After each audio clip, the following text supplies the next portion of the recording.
This is my 2001 Mazda 121 Metro shades. I'm trying to diagnose a problem which I believe it's the petrol pump that's not working properly. I've already changed the fuel filter, and the symptoms are, when you're driving along, it's just the power seems to cut out. It seems like it's running out of either air or petrol. So yesterday I jacked up this car, went underneath, and I was about to drop the fuel tank, which was a massive feat getting that down. And good thing is that I didn't go ahead with it, because the two bolts that I took off wasn't enough. I had to disconnect a lot of things in there just to get to the fuel pump, which I believe is on the top. I've never taken it off before, so today I've had a second thought, and I thought, oh, I'll go from the top, which was from the back seat here. And I've been trying to figure this out and how to take the seat off, because this didn't come with any instruction. But it was just pretty straightforward, actually. I'm doing this video because, well, there's nothing out there at the moment in relation to this Mazda 121. So it's pretty straightforward. Drop the seats down, and you've got there's a clip here. Well, it's actually a tab which you pull. I should have just dropped this one as well. Oh. Drop it forward. Move the front seats forward as well. And it's just a matter of pulling this out and lifting it up, which I'm going to need two hands to do. Hang on a sec. Okay, there's a tab on each side, one on this side and one on the other side, which is left and right. All I did is pull that out, just a touch.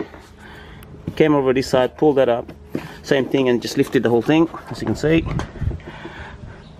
And lo and behold, underneath this strap is the cover for the fuel pump. And I must say hallelujah, because that has saved me hours and hours of work if I went ahead and dropped the petrol tank. So basically I really had no idea that this was here. What I was trying to do is just get the seat off, have a look what's underneath, and happy to see this here. If this wasn't here, I would have considered dropping the tank. There's a couple of maybe 30-40 mil, and maybe cut a hole here, only if I knew where the petrol pump was located. But like I said, here it is here, the cover. So for those who is looking for a way in to get to your petrol pump, look how easy it is. So thank you, Mazda, for designing this, Mazda engineers for designing this easy access to the petrol pump. So finally I'm going to get to change the petrol pump, and hopefully they'll fix my problem. Alright, having removed the 4 screws that holds this plate, I've taken off the plug, obviously the connector plug to the petrol pump itself, and leave that attached to the face plate. And that's what I'm faced with, nice and dusty. Just gonna get a rag, give that a bit of a clean.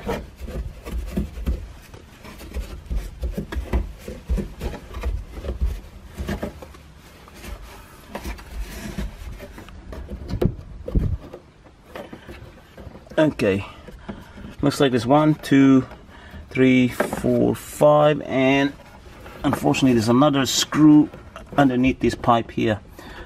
I'm gonna have to well, there's no choice, I'm gonna have to take this off to get to that screw. Give that a good clean first. Alright, I've removed all the screws. I've also taken up taken off the 2 hoses, the fuel hoses, and all I did before taking this off was release the pressure by undoing the petrol cap. I just did that a little bit, undid that, and I didn't get much pressure at all. So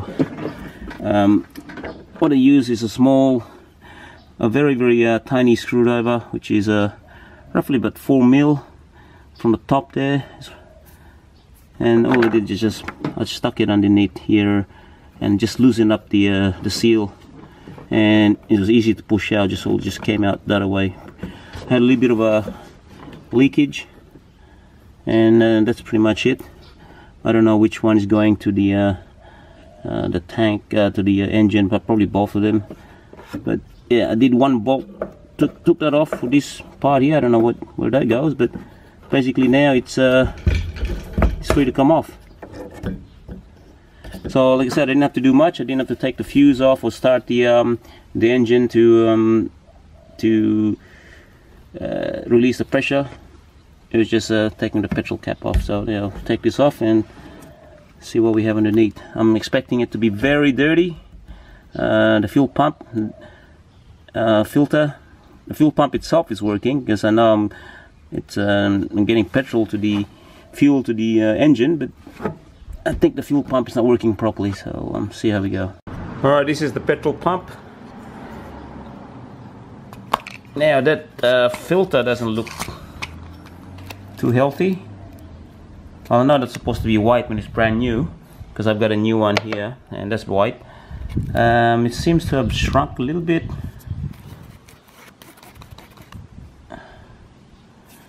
Yeah, it's pretty dirty.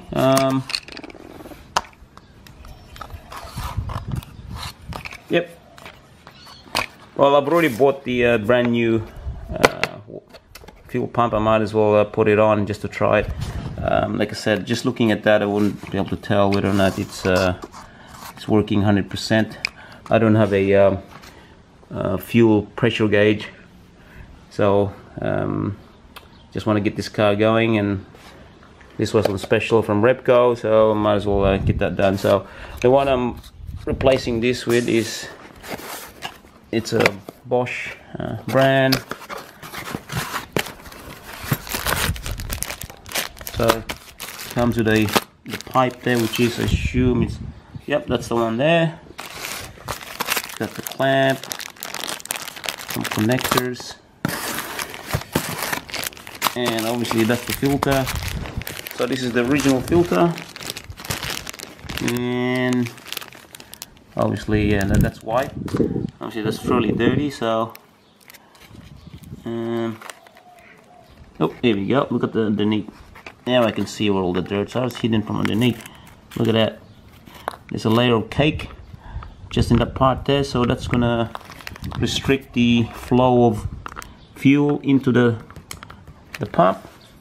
So I'm tipping that's my problem, which when I put it on, when it goes on high speed, it's actually, the engine cuts out, and when you put it back to idle, it's, or normal, like anything below 60, I reckon, roughly there. Well, actually no, it's no, there's no actual, it's pretty intermittent with the speed. So but when on idle, it's working fine. So I'm tipping that's my problem. As far as the pump is concerned, is it working 100%? Who knows? But I've already bought the unit here. This cost me $75, $76 on special, and looks the same.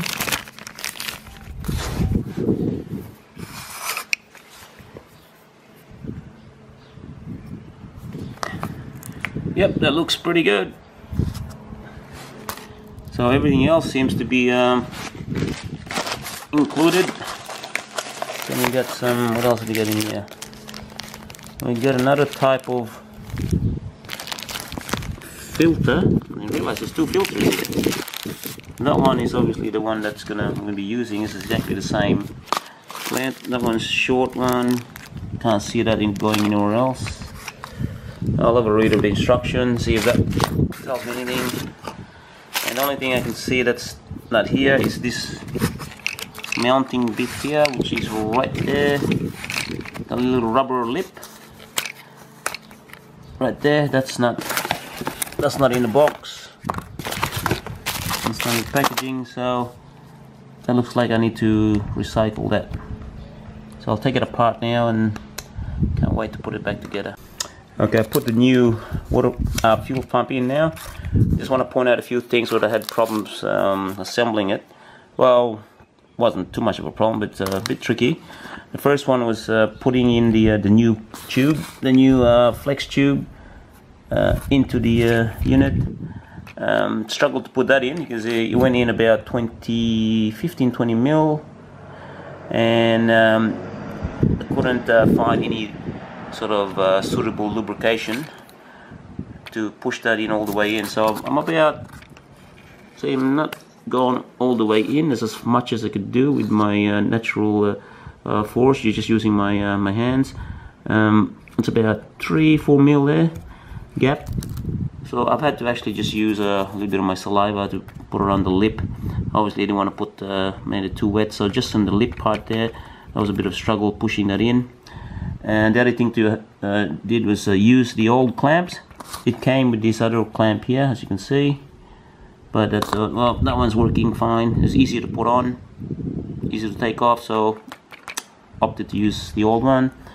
And the other thing is that the pipe that came with this tube is actually longer than the existing one, so I had to cut that off, push that in and clamp it. This part here, which is the rubber bushing or washer, which I think is to stop the vibration when the motor is running. It cuts out the vibration, so I just have to make sure that that's well, you got no choice. If you didn't have put that in, you would have noticed that it was loose. So no dramas putting that in. I've opted using the bigger of the supplied filter. Read the instructions. That was useless because didn't say anything about which filter to use, but that was the most common one, common sense one, because the other one is pretty much the same size. So it's just a matter of taking off. Just make a notation that this came with actual cap. Here we go, a protector. So yeah, I did try to put that on with this on, and obviously it was just too tight. Took that off. That's just for protection purposes. Once again, the instruction, well, don't worry about the instruction, it doesn't say anything about that. Took that off, put that in, put the little washer, that it's a one-way washer. It's actually, I don't know what it's called, but put that piece in, screw that back on, and use the existing plug that came with it. Because the plug that came with this, no, not came with it, the existing plug, the old plug. The new one is only the 2 wires, because this one here is actually, it's been hooked up to this other, whatever that is, some sensor perhaps. Actually, yeah, there is a sensor. That's the level sensor. So I didn't bother taking that off because I'm gonna have to reattach that other wire into it. So it's just far too easier to just take off the old one. Use the old one. So that's what I've got. Now see how we go. Put that back in, test it. Alright, I've assembled everything, put everything back in, put the screws back in. I'm very careful not to over tighten it due to the rubber washer or gasket that's in there. So what I did is use the screwdriver, hand tighten it, and just got it opposite screws as I went along until they all got tightened. So at the moment, yep, it's all good. I'm very happy with it. Turned on the ignition just before, tested it, and working fine. There's no leaks. So I'm happy to put all this back together now. Screw the top, put the chair back on, and take the car for a test drive.